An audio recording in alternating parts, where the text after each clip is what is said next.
Hey guys, it's Ollie. Welcome back to my YouTube channel. So today I'm going to be going over with you what to do if your snail gets a cracked or broken shell. It is a topic that has been requested of me for a very long time, and I am finally sitting down to actually go through it with you. So I'm going to be going over the different types of cracks or breaks that your snail can have and what to do to help them kind of repair that, as well as let you know what to do to avoid breaks. Right off the bat with some disclaimers. One, I am not an expert. I keep snails as a hobby.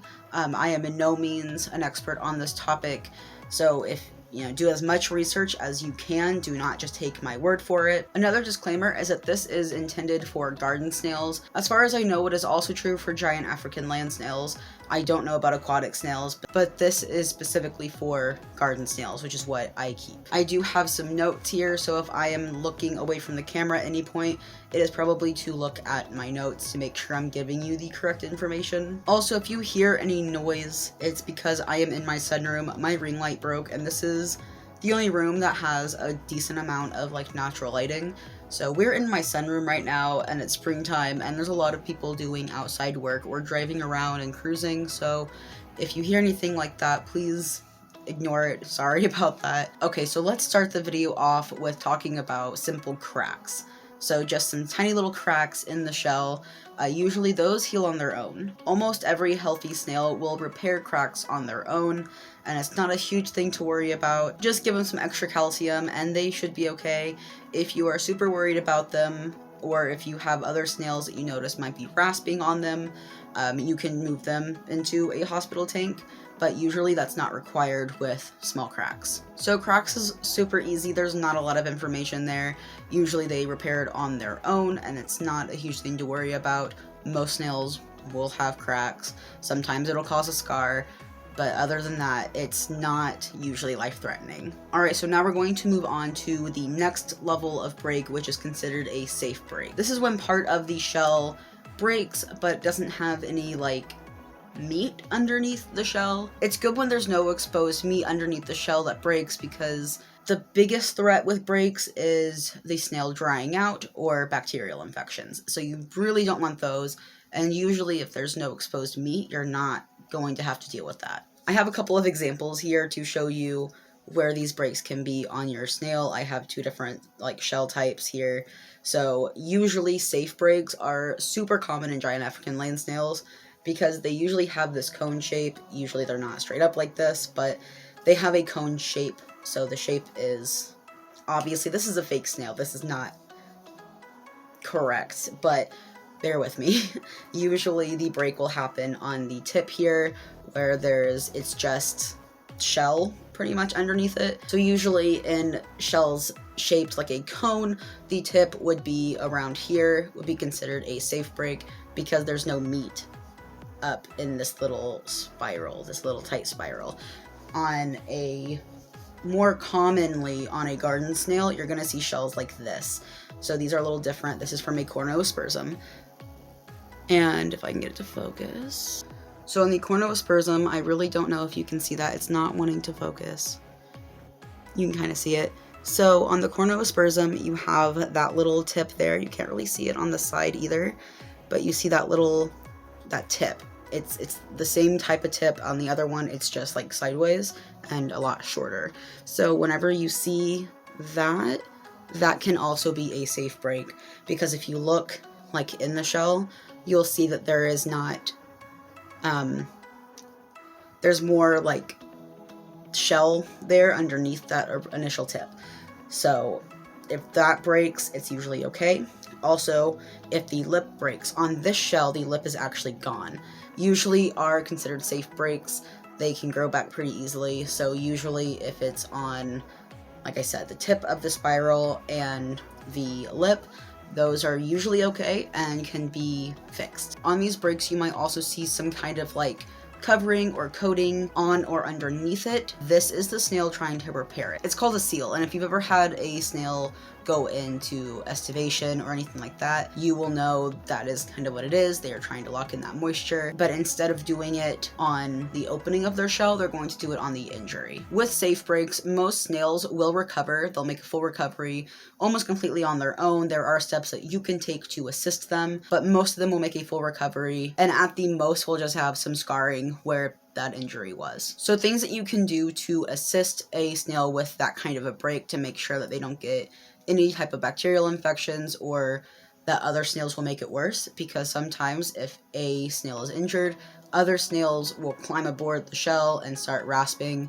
to get calcium from it, and obviously you don't want that. So usually if there's enough calcium in the tank, they won't, but if you want to be on the safe side, you can always move them to a hospital tank. To do that, you want a pretty simple, small tank.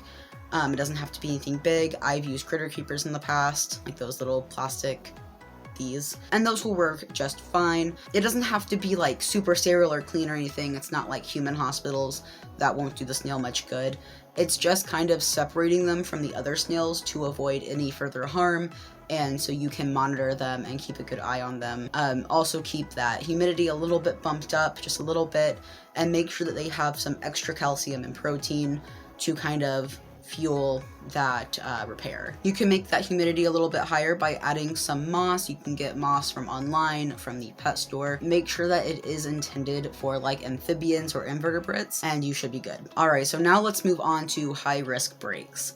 High-risk breaks are not very fun. So essentially, with a high-risk break, that is going to be down here where the body of the snail and the organs are going to be. Unlike what a lot of people think, snails do not just move out of their shell and find a bigger one or a new one like hermit crabs would. They are attached to these. This is permanent. So a lot of their organs are in the shell. They're in there. That's what the shell's there. It protects them. So when you have a break, a lot of them, I'm going to be really real with you, a lot of them don't make it. So a high-risk break can cause things like drying out, which is fatal for snails, bacterial infections, which are no joke, and even the membrane collapsing on their lungs. This is going to get a little bit much. I'm just letting you know this is going to be a little bit much. So what essentially happens is when that support for their membrane is gone, the snail, in other words, the membrane can collapse on the lung and cause suffocation. And it is not a fun process for the snail, and usually this requires euthanasia. It requires humane euthanasia. Unfortunately, there's not really a place you can take your garden snails for this. You kind of have to do it at home. That sucks. I do have a video that talks more about it, the adult snail areas, towards the end of that video. There is a table of contents in the description to help you with that. Unfortunately, if it is high risk, most of the time euthanasia is the best way out of that, to give your snail the least amount of suffering. You know what I mean? So I know a lot of you guys are kids and this sucks, and if you are experiencing that, I'm very sorry. There are a couple people online that talk about repairing this break by themselves and assisting that repair, and sometimes it can work, sometimes it doesn't. I don't know the statistics on the success rate or anything, and I have never personally done this. But if you are interested in reading into that and seeing if it's something that is an option for you, I will leave those articles linked in the description below for you to go check out. I'm not going to go into it here because, like I said, I've never used this method, so I can't say for sure that it works or that it's ethical. I'm not sure. I haven't had to look that much into it. Essentially, just follow your gut, make the choice, and don't let your snail suffer, is all I can say. Another person who talks about euthanasia in at least a couple of videos is Jay's Jungle. She has a lot of information on giant African land snails that sometimes does translate into garden snails pretty nicely, but she's an amazing other source to go through. Alright, so now that we have the types of breaks and what to do about those breaks out of the way, now let's talk about what you can do to avoid breaks in the future. One of the best ways is to not have anything hard in your enclosure. So essentially what normally happens when a snail breaks their shell is that the snail will be climbing on their tank and will fall on something hard. So you definitely don't want things like rocks or like ceramic or anything like that. You can get away with like softer plastics or cork bark though. Those are amazing substitutes for those things. I have heard it can work. I've never done it personally, but it is definitely better than nothing. But if you can avoid the hard object in general, I would definitely opt for that. Another really, really easy way to prevent these things from happening is to not have a tall tank. So I see some people having some tall tanks, and unless you have some kind of arboreal species of snails, I would recommend getting a much shorter tank. They need more floor space than climbing space, if that makes sense. Still give them those climbing opportunities, but definitely have a shorter tank than a super tall tank. Other than that, make sure that your snail has plenty of calcium so that they have a nice healthy shell. Now keep in mind that some of these things are simply genetic and you're not going to be able to really get around them regardless of what you might try to do. Some snails have weaker genetics and that can cause super easy breaks and some more brittle shells, and sometimes snails can even fall on each other. I know that that's more of a risk with bigger snails like pomadios or aspersums, mostly giant African land snails, but it is always a risk and something you need to remember. There is no for sure way to make sure that your snail will never have a break, but hopefully this video helped you prepare a little bit, maybe know what to do in the case of a break, because you always need to be prepared for that kind of stuff. That is pretty much all of the information I was able to gather for you guys. I really, really hope that this was helpful and answered your guys' questions. If you have any other tips for people maybe dealing with a broken or cracked shell, please also comment that down below. Give this video a like for the algorithm. All of my links, including my Instagram, my art account, and my Facebook group, will be linked in the description below, as well as those links I was mentioning earlier regarding the articles. Those will also all be in the description down below. And subscribe to this channel if you are into this kind of content or any animal kind of content. I upload every single Saturday at noon Eastern Standard Time, but you can hit the bell if you don't want to remember that. And as always, I'll see you guys next week. Bye.